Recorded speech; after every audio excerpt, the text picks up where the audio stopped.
नमस्कार, जय हिंद। पूर्ण चंद्र कांडपाल आज आपसे हिंदी में बात करता हूँ। मेरे इन छोटे छोटे वीडियो का आज एपिसोड नंबर है 350। ये हिंदी में है। एक दिन मैं कुमाऊनी में करता हूँ, एक दिन हिंदी में करता हूँ। बीच में कुछ रुकावट भी आई थी, कई कारण रहे जिस वजह से मैं पूरी लगातार ये कार्य नहीं कर सका। पुनः कोशिश कर रहा हूँ। आज मैं एक ऐसे व्यक्ति की बात करना चाहता हूँ आपसे, जिसके बारे में उसको ये पता चला कि दुनिया मेरे बारे में थोड़ा सा नफरत करती, और उसने ये एक बहुत बड़ा वैज्ञानिक था, खोजी था, बिजनेसमैन था, ये इंजीनियर था, ये बहुत बड़ा केमिस्ट भी था और एक लोक हितैषी भी था।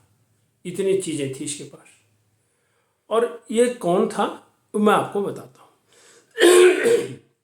इन्होंने देखता हूँ मेरे को लोग कैसा समझते हैं। और इन्होंने जो है एक दिन अखबार में ये खबर उड़ा दी कि ये आदमी मर गया है। अब पता चलता है कि किसी के मरने के बाद लोग क्या कहते हैं।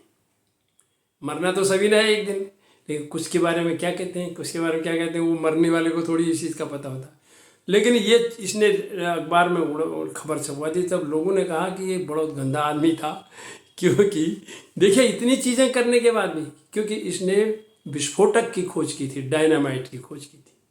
बोला इसने विस्फोटक बना के अच्छा नहीं किया, लेकिन विस्फोटक बनाने के लिए बहुत से लाभ भी हुआ, संसार को कई किस्म के लाभ हुए उससे, वो एक अलग बात है। तो जब इसको पता चला, इसने एक वसीयत कर दी। इसने कहा मेरे पास इतने रुपये हैं, इतना धन है, और वसीयत में ये लिख दिया कि मेरे मरने के बाद जो ब्याज आएगा मेरे डिपॉजिट का, मेरी जो जमा राशि का, वो 6 प्रकार के विषयों में जो है ये पुरस्कार दिया जाए। जानते हैं आज उस पुरस्कार की कीमत क्या है? 8.1 करोड़ एक पुरस्कार की कॉस्ट है। अब मैं बता ही देता हूँ, ये हैं नोबेल पुरस्कार को जिनके नाम से रखा गया है। ये जो स्वीडन के रहने वाले हैं, अल्फ्रेड बर्नहार्ड नोबेल। इनका जन्म 21 अक्टूबर 1833 को हुआ और मृत्यु हुई थी 10 दिसंबर 1886 को। 63 वर्ष की इनकी उम्र थी। तो मैं आपको इनके बारे में बता चुका हूँ। पहले ये स्वीडन के रहने वाले थे और इन्होंने डायनामाइट की खोज की, विस्फोटक की खोज की। ये केमिस्ट रहे, इंजीनियर रहे, खोजी व्यक्ति रहे और बिजनेसमैन रहे और लोगों के और मालूम है इन्होंने कितना इन्वेंशन किया। इन्होंने 355 पेटेंट इनके नाम पर हैं। इतना बड़ा खोजी व्यक्ति था ये।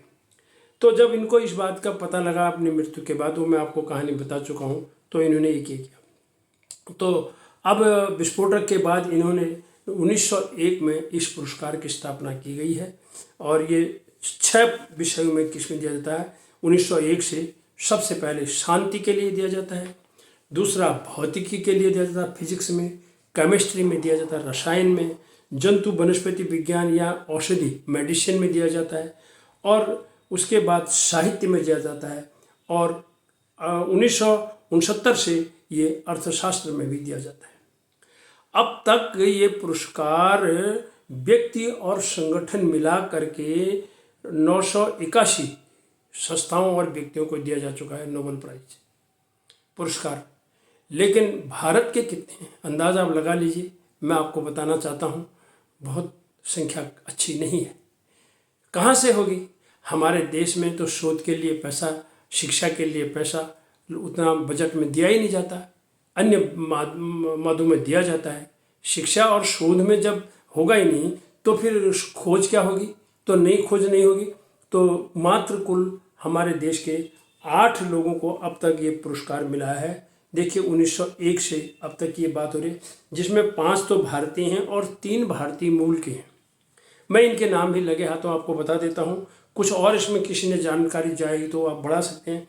ये है साहित्य में रविंद्रनाथ टैगोर, फिजिक्स में सर सीवी रमन, शांति के लिए मदर टेरेसा और कैलाश सत्यार्थी, अर्थशास्त्र के लिए अमर्त्य सेन, फिजिक्स और मेडिसिन के लिए हरगोविंद खुराना, फिजिक्स के लिए सुब्रमण्यम चंद्रशेखर और रसायन के लिए वेंकट रामन रामाकृष्णन।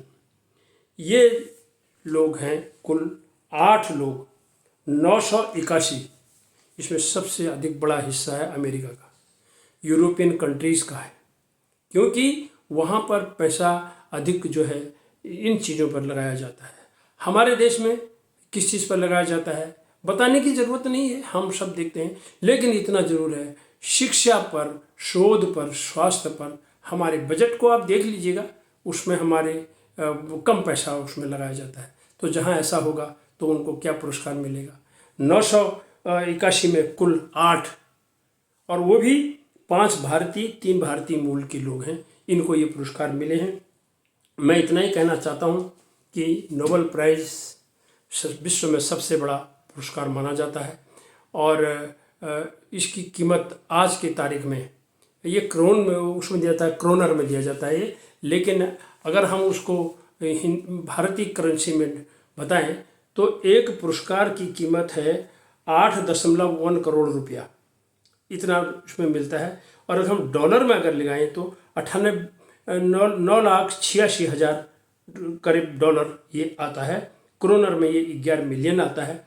ये पुरस्कार हैं इनके, और इन्हीं शब्दों के साथ मैं इन सभी पुरस्कार विजेताओं को और अल्फ्रेड नोबेल को सैल्यूट करना चाहता हूँ।